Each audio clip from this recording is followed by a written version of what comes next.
একটি শান্ত নদীর ধারে সবুজ প্রকৃতির মাঝে দাঁড়িয়ে ছিল এক সুন্দর আম গাছ। গাছ ভর্তি লাল পাকা আম, আর বাতাসে আজকের ভেসে আমগুলো তো আসছিল একদম মিষ্টি এক মিষ্টি। সুবাস। সেই গাছে বাস করত এক দুষ্টু কিন্তু বুদ্ধিমান বাদর।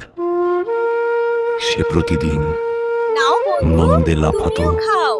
খেলতো আর মজার মজার আম খেত। নদীর ভেতরে থাকতো এক কুমির, চুপচাপ শান্ত মুখের আড়ালে তার মনে লুকানো ছিল এক বাঁদরের কলিজা অজানা নিশ্চয়ই অনেক ভাবনা। মিষ্টি।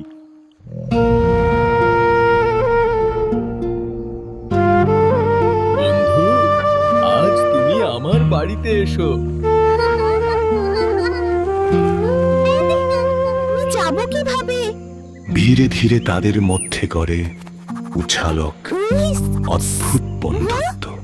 আমার পিঠে উঠো। বাঁদর ও, গাছ থেকে আম আমি দিত, তোমাকে নিয়ে যাব। আর কুমির নদীর ধারে এসে খেত। কিন্তু ঠিক আছে সেই বন্ধু, বন্ধুত্বের আমি তোমার আড়ালে সাথে যাবো।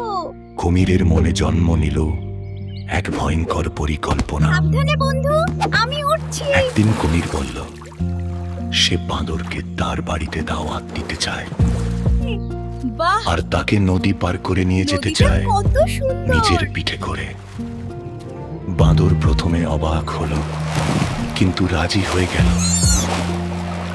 বিশাল নদীর মাঝখানে পৌঁছানোর পর কুমির সত্যিটা প্রকাশ করল।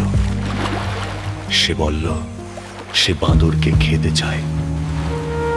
ও, বাঁদর চমকে গেল, তুমি আগে বলোনি কেন? কিন্তু তার মুখে ভয় এলো না, এলো বুদ্ধির ঝলক। বন্ধু, সে শান্তভাবে বলল একটা তার সমস্যা হয়ে কলিজা গেছে। সে গাছে রেখে এসেছে।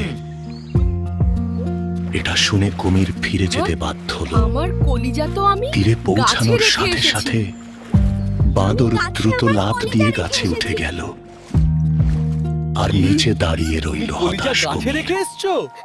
ঠিক আছে, তাহলে আমরা ফিরে বাঁদর যাই। হেসে বলল তুমি সত্যিই অনেক বোকা কুমির। কলিজা কি কখনো গাছে থাকে? আর সেই দিন সে শিখিয়ে দিল একটি ধন্যবাদ বড় বন্ধু, শিক্ষা। আমি আগে গাছে উঠি। বুদ্ধি আর উপস্থিত, বুদ্ধি সবচেয়ে বড় তুমি শক্তি। সত্যিই অনেক বোকা কুমির। কলিজা কি কখনো গাছে থাকে? বুদ্ধি থাকলে বিপদ থেকেও রক্ষা পাওয়া যায়।